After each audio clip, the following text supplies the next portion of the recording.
শুভেচ্ছা শুভেচ্ছা শুভেচ্ছা। আজকে আপনাদের পড়ে শোনাব দর্শনের সহজ পাঠ বই থেকে।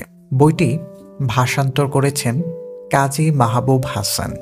আজকের অধ্যায় রাজকুমার ও মুচি, জন লক ও টমাস রিড। আপনার শৈশবে কেমন ছিলেন আপনি?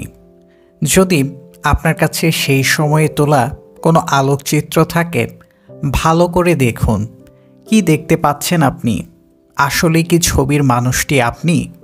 এখন আপনি হয়তো দেখতে সম্পূর্ণ ভিন্ন। আপনি কি মনে করতে পারেন একটি শিশু হিসাবে কেমন অনুভূত হতো আপনার? অধিকাংশ মানুষই সেটি পারে না। সময়ের সাথে সাথে আমরা বদলে যাই। আমরা বড় হই, প্রাপ্তবয়স্ক হই, তারপর আবার বৃদ্ধ হতে শুরু করি। স্মৃতির বিভ্রম হয়, আমাদের চামড়ায় ভাঁজ পড়তে শুরু করে, চুলের রং সাদা হয়ে যায় এবং সেগুলো পড়তে শুরু করে। আমাদের দৃষ্টিভঙ্গির পরিবর্তন হয় কাপড়ে, বন্ধুত্বে, আমাদের অগ্রাধিকারের বিষয়বস্তুগুলোয়। তাহলে কোন অর্থে আপনি সেই শিশুটির মতো আজও সেই একই মানুষ যখন আপনার বয়স বেড়েছে? সময় অতিক্রান্ত হবার পরেও কোন বিষয়টি আমাদের সেই একই মানুষ বানায়? এই প্রশ্নটি ইংরেজ দার্শনিক জন লককে অনেক ভাবিয়েছিল। বহু দার্শনিকদের মতোই লকও নানা বিষয় নিয়ে ভেবেছিলেন। বন্ধু রবার্ট রয়েল আর আইজাক নিউটনের বৈজ্ঞানিক আবিষ্কারও তাকে উৎসাহিত করেছিল। সেই সময়ের রাজনীতিতে তিনি যুক্ত হয়েছিলেন এবং শিক্ষা ব্যবস্থা নিয়েও লিখেছেন। ইংল্যান্ডের গৃহযুদ্ধের পর রাজা দ্বিতীয় চার্লসকে হত্যা করার ষড়যন্ত্রকারীদের একজন হিসাবে অভিযুক্ত হলে তিনি নেদারল্যান্ডসে পালিয়ে যান। সেখান থেকে তিনি তার দর্শনে সেই বিষয়গুলোর সূচনা করেন, আজ যেগুলোকে আমরা চিহ্নিত করি লিবারেলিজম বা উদারনীতিবাদ হিসেবে। নেদারল্যান্ডে বসেই তিনি ধর্মীয় সহিষ্ণুতার কথা লেখেন, যুক্তি দেন নিপীড়ন নির্যাতন করে মানুষের ধর্মবিশ্বাস পরিবর্তন করার প্রচেষ্টার কোনো অর্থ হয় না। তিনি মনে করতেন আমাদের সবারই ঈশ্বর প্রদত্ত জীবন ধারণের অধিকার আছে স্বাধীনতার, সুখী এবং সম্পত্তির মালিক হবার। আর সংবিধান রচনা করার সময় যুক্তরাষ্ট্রের জাতির পিতাদের লকের এই ধারণাগুলোই প্রভাবিত করেছিল। শৈশবে কেমন দেখতে ছিলেন লক?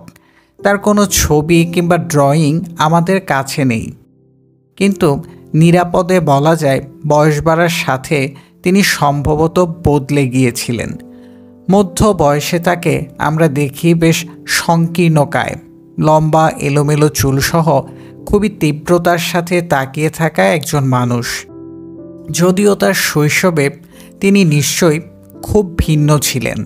লকের অন্যতম একটি বিশ্বাস ছিল নবজাতকের মন হচ্ছে ব্ল্যাঙ্ক স্লেট বা শূন্য স্লেটের মতো। আমাদের যখন জন্ম হয় আমাদের কিছুই জানা থাকে না, আমাদের সব জ্ঞানই আসে জীবনে আমাদের অভিজ্ঞতাগুলো থেকে। শিশু লক যখন ক্রমশ তরুণ দার্শনিক হিসাবে রূপান্তরিত হচ্ছিলেন, তখনই তিনি তার নানা ধরনের বিশ্বাসগুলো অর্জন করেছিলেন এবং রূপান্তরিত হয়েছিলেন সেই ব্যক্তিতে যাকে আমরা এখন লক বলে মনে করি। কিন্তু কোন অর্থে তিনি আর সেই শিশুটি আসলে একই ব্যক্তি, এবং কোন অর্থে মধ্যবয়সী লক আর তরুণ লক একই ব্যক্তি? সাধারণত অতীতের সাথে নিজেদের সম্পর্ক নিয়ে ভাবেন এমন মানুষদের মধ্যে এই ধরনের কোনো সমস্যার সৃষ্টি হয় না। লক যেমন বিষয়টি লক্ষ্য করেছিলেন, এমনকি মোজা নিয়ে ভাবার সময়ও এটি সমস্যা করতে পারে। আপনার যদি এমন একটি মোজা থাকে যেখানে কোনো ছিদ্র ছিল এবং আপনি সেই ছিদ্রটি সেলাই করে ঢেকে দিলেন, এরপর আবার একটা ছিদ্র হলো, আপনি সেটিও পট্টি দিয়ে ঢেকে দিলেন, এভাবে চলতে থাকলে আপনি শেষ অবধি এমন একটা মোজা পাবেন যে মোজার শুধুমাত্র ছিদ্রগুলোকে ঢাকা পট্টি দিয়ে বানানো, যেখানে একসময় এর মূল উপাদানের কোনো অংশই আর থাকবে না। সেই মোজাটি কি একই মোজা থাকবে? এক অর্থে এই আগের মোজাই থাকবে, কারণ মূল মোজা থেকে এই পুরোপুরি পট্টি দিয়ে ঢাকা এই মোজাটি সৃষ্টি হবার একটি ধারাবাহিকতা আছে, কিন্তু অন্য একটি অর্থে এটি আর আগের সেই মোজাটি নয়, কারণ মূল উপাদানের আর কিছুই তো সেখানে অবশিষ্ট নেই। অথবা একটি ওক গাছের কথা ভাবুন। একর্ন বা ওকের বীজ থেকে এটি বেড়ে ওঠে, প্রতি বছরের পাতা পড়ে যায়, এটি আকারে আরও বড় হয়, ডাল ভেঙে পড়ে, কিন্তু তারপরও এটি সেই একই ওক গাছ থাকে। তাহলে কি বীজটি সেই চারাগাছের মতো একই গাছ, এবং চারাগাছটি কি সেই বিশাল ওকের মতো একই গাছ? সময়ের সাথে বদলে যাওয়া কোনো মানুষের একই মানুষ থাকার কারণ সংক্রান্ত এই প্রশ্নটি জবাব দেবার একটি উপায় হচ্ছে সেই বিষয়টির দিকে নজর দেয়া যে আমরা হচ্ছি জীবিত সত্তা। শৈশবে আপনি যেমন ছিলেন, আপনি সেই একই মানুষ। লক মানুষ বোঝাতে ম্যান শব্দটি ব্যবহার করেছিলেন, ম্যান আর ওম্যান উভয়কে বোঝাতে, মূলত হিউম্যান বা মানব প্রাণীকে বোঝাতে। তিনি ভেবেছিলেন এমন কিছু বলা সত্য, জীবনকালে আমরা প্রত্যেকেই একই মানুষ হিসাবে রয়ে যাই। সেই অর্থে জীবিত মানুষদের সারা জীবনব্যাপী ক্রমশ বেড়ে ওঠার একটি ধারাবাহিকতা আছে, কিন্তু লক মনে করতেন একই মানুষ থাকার বিষয়টি খুবই ভিন্ন একটি পার্সন বা ব্যক্তি থাকার চেয়ে। লকের মতে আমি সেই একই মানুষ হতে পারি, কিন্তু আমি আর একই ব্যক্তি থাকি না যা আমি আগে ছিলাম। কিভাবে সেটি হতে পারে? সময়ের পরিক্রমায় যা আমাদের একই ব্যক্তি হিসাবে রাখতে পারে। লক দাবি করেন সেটি হচ্ছে আমাদের কনসিয়াসনেস বা সচেতনতা বা সজ্ঞানতা, আমাদের নিজেদের সম্বন্ধে আমাদের সচেতনতা, যা আপনি মনে করতে পারবেন না। সেটি ব্যক্তি হিসাবে আপনার কোনো অংশ না। বিষয়টি ব্যাখ্যা করার জন্য তিনি একটি কাহিনী কল্পনা করেছিলেন। কোনো একটি মুচির স্মৃতি নিয়ে একজন রাজকুমারের ঘুম থেকে জেগে ওঠা ও রাজকুমারের স্মৃতি নিয়ে কোনো এক মুচির ঘুম থেকে জেগে ওঠার একটি রূপক কাহিনী। রাজকুমারের যথারীতি ঘুম ভাঙে তার প্রাসাদেই।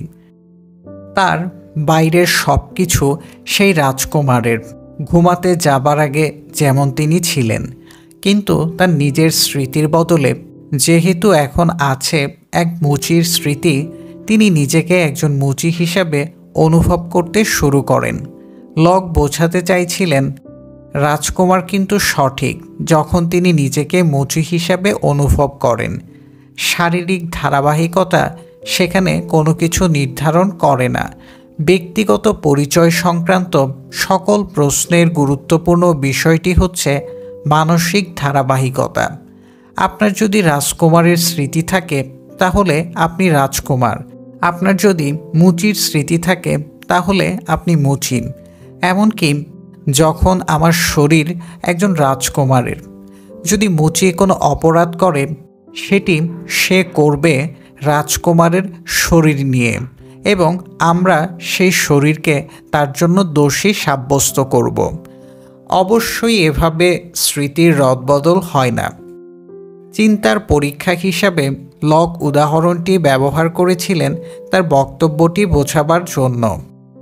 কিন্তু কেউ কেউ অবশ্য দাবি করেন একটি শরীরে একাধিক ব্যক্তির বসবাস থাকতে পারে, যে পরিস্থিতিটি পরিচিত মাল্টিপল পার্সোনালিটি ডিসঅর্ডার হিসাবে, যেখানে একটি একক ব্যক্তির শরীরে বিভিন্ন ব্যক্তিত্ব বসবাস করে বলে মনে হয়।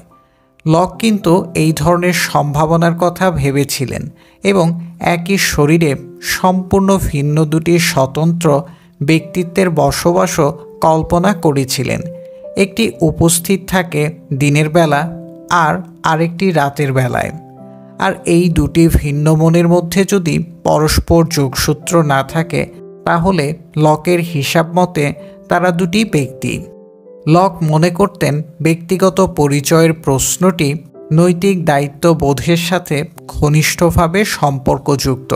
তিনি বিশ্বাস করতেন ঈশ্বর মানুষকে শাস্তি দেবেন শুধুমাত্র সেই সব অপরাধের জন্য যে অপরাধগুলো তারা করেছেন বলে মনে করতে পারে। এমন কেউ যে কিনা মনে করতে পারে না যে সে অপরাধ করেছে, সে আর সেই একই ব্যক্তি থাকে না যে কিনা অপরাধ করেছিল। দৈনন্দিন জীবনে অবশ্যই মানুষ মিথ্যা কথা বলে। তারা কি মনে করতে পারছে সে বিষয়ে মিথ্যা বলতেই পারে। সুতরাং যদি কেউ দাবি করে তারা কি করেছে ভুলে গেছেন বলে, বিচারকরা খুব একটা সহানুভূতিশীল হন না তাদের দায়মুক্ত করার ব্যাপারে। কিন্তু লক বলেন, যেহেতু ঈশ্বরের কিছু অজানা নেই, তিনি বলতে পারেন কার শাস্তি প্রাপ্য। লকের এই দৃষ্টিভঙ্গির পরিণতি হতে পারে যেমন বর্তমানে স্মৃতিশক্তিহীন কোনো মানুষ যে তার তারুণ্যে নাৎসি বন্দি শিবিরের প্রহরী ছিল, যাকে নাৎসিদের খুঁজে বের করার একটি দল অবশেষে খুঁজে পেয়েছে, কিন্তু লকের প্রস্তাবনা মতে তাকে শুধু সেই অপরাধে অভিযুক্ত করা যাবে যা সে মনে করতে পারে, অন্য কোনো অপরাধের জন্য নয়। ঈশ্বর তাকে শাস্তি দেবেন না সেই সব কাজের জন্য যা তিনি ভুলে গেছেন। যদিও সাধারণ আদালত তাকে কোনো ক্ষমা প্রদর্শন করবে না, সন্দেহের অবকাশ আছে এমন কোনো অজুহাত ব্যবহার করে। ব্যক্তিগত পরিচয়ের ব্যাপারে লকের দৃষ্টিভঙ্গির মধ্যে তার বেশ কিছু সমসাময়িকদের উদ্বিগ্ন একটি প্রশ্নের উত্তর ছিল। তারা চিন্তা করতেন, আপনার কি সেই একই শরীর লাগবে যখন স্বর্গে যাবার জন্য আপনাকে আবার জীবিত করা হবে? যদি আপনার সেটি দরকারি হয়, তাহলে কি হবে যদি আপনার শরীর কোনো বন্য প্রাণী কিংবা নরমাংসভোজীর খাদ্য হয়? তাহলে মৃত অবস্থা থেকে যখন আবার বাঁচিয়ে তোলা হবে, তখন কিভাবে শরীরের অংশগুলো জোগাড় করা হবে? কারণ যদি কোনো নরমাংসভোজী শরীরকে খেয়ে ফেলে, তাহলে সেই শরীরের অংশ তো ভক্ষকের শরীরের সাথে মিশে যাওয়ার কথা। তাহলে কিভাবে নরখাদক ও তার খাদ্য দুজনের শরীরকে আলাদাভাবে গড়ে তোলা হবে মৃত্যুর পর? লক এই বিরক্তিকর সমস্যার সমাধান করতে প্রস্তাবনা করেন, যেটা গুরুত্বপূর্ণ সেটি হচ্ছে আপনি কি সে একই ব্যক্তি আছেন কি না মৃত্যুর পর, একই শরীর থাকুক বা না থাকুক। এই দৃষ্টিভঙ্গিতে আপনি একই ব্যক্তি থাকবেন যদি আপনার একই স্মৃতি থাকে, এমনকি যদি সেটি অন্য কোনো শরীরের সাথে যুক্ত থাকে। লকের এই দৃষ্টিভঙ্গি অনুসরণ করার একটি পরিণতি হচ্ছে আপনার শৈশবের সেই ছবির শিশুটি আর আপনি সম্ভবত এক ব্যক্তি নন। অবশ্যই সেই একই মানুষ হিসাবে চিহ্নিত হতে পারেন ঠিকই, তবে যদি সেই শৈশবের স্মৃতি মনে না রাখতে পারেন, তাহলে আর আপনারা এক ব্যক্তি হতে পারেন না। আপনার ব্যক্তি পরিচয় আপনার স্মৃতি যতটুকু প্রসারিত ততটুকুই। বৃদ্ধ হলে যখন আপনার স্মৃতিশক্তি ম্লান হয়ে যাবে, ব্যক্তি হিসেবে আপনিও ততটা সংকুচিত হয়ে যাবেন। লকের সমসাময়িক বেশ কয়েকজন দার্শনিক অনুভব করেছিলেন যে আত্মসচেতন স্মৃতির সাথে ব্যক্তি পরিচয়ের বিষয়টি যুক্ত করা যুক্তিযুক্ত হয়নি লকের। অষ্টাদশ শতাব্দীতে স্কটল্যান্ডের দার্শনিক টমাস রিড একটি উদাহরণ উপস্থাপন করেছিলেন যা লকের ব্যক্তি পরিচয়ের প্রস্তাবনাটির দুর্বলতাটি দেখিয়েছিল।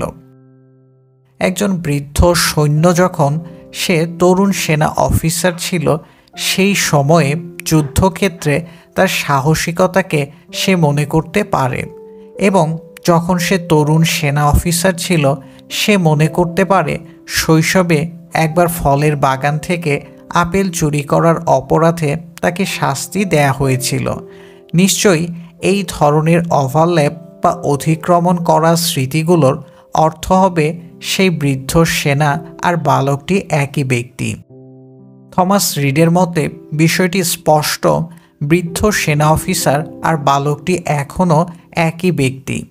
কিন্তু লকের তত্ত্ব অনুযায়ী বৃদ্ধ সেনা অফিসার, তরুণ সাহসী অফিসার একই ব্যক্তি, কিন্তু সে সেই বালকটি নয় যে আপেল চুরি করার অপরাধে শাস্তি পেয়েছিল, কারণ বৃদ্ধ অফিসারের সেই স্মৃতিটি স্মরণে নেই। তারপরও লকের প্রস্তাবনা অনুযায়ী তরুণ সেই সাহসী সেনা অফিসারটি আর আপেল চুরি করে শাস্তি পাওয়া বালকটি একই ব্যক্তি, কারণ সে আপেল বাগানে আপেল চুরি করার ঘটনা মনে করতে পারে। পুরো বিষয়টি একটি অদ্ভুত ফলাফল দেয়। বৃদ্ধ সেনা অফিসার আর তরুণ সেনা অফিসারটি একই ব্যক্তি, এবং তরুণ সেনা অফিসারটি আর বালকটি একই ব্যক্তি, এবং একই সাথে বৃদ্ধ সেনা অফিসার আর শিশুটি একই ব্যক্তি নয়। এখানে যুক্তির প্রক্রিয়াটি ভেঙে পড়ে। অনেকটা অ ইকুয়াল টু রস্বই, রস্বই ইকুয়াল টু দীর্ঘই, কিন্তু অ ইকুয়াল টু দীর্ঘই না।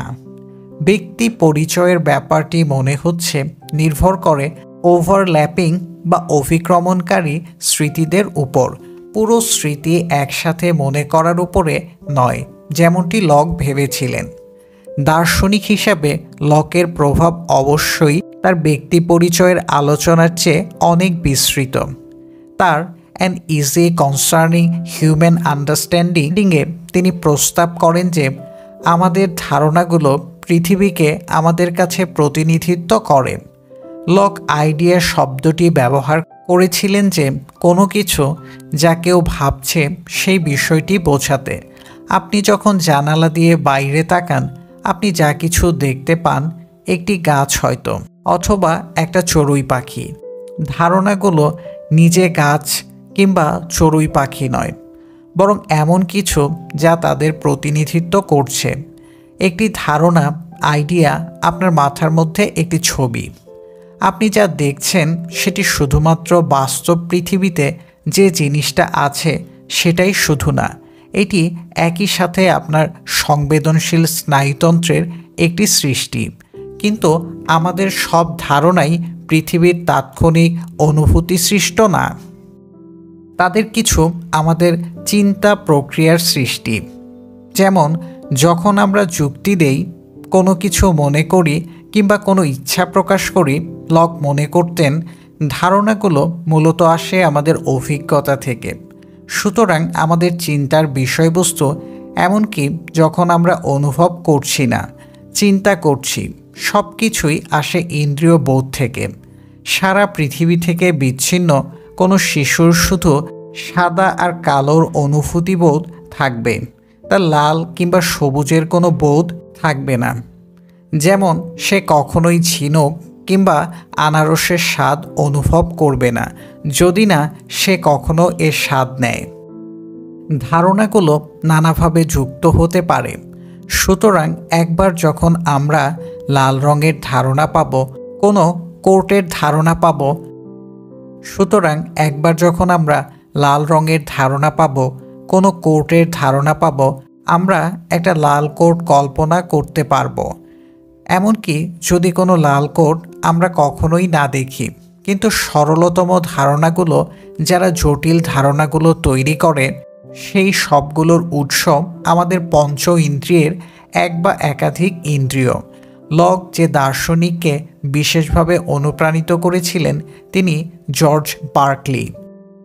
বার্কলি বাস্তবতা সংক্রান্ত তার নিজস্ব সৃজনশীল একটি ধারণা প্রস্তাব করেছিলেন।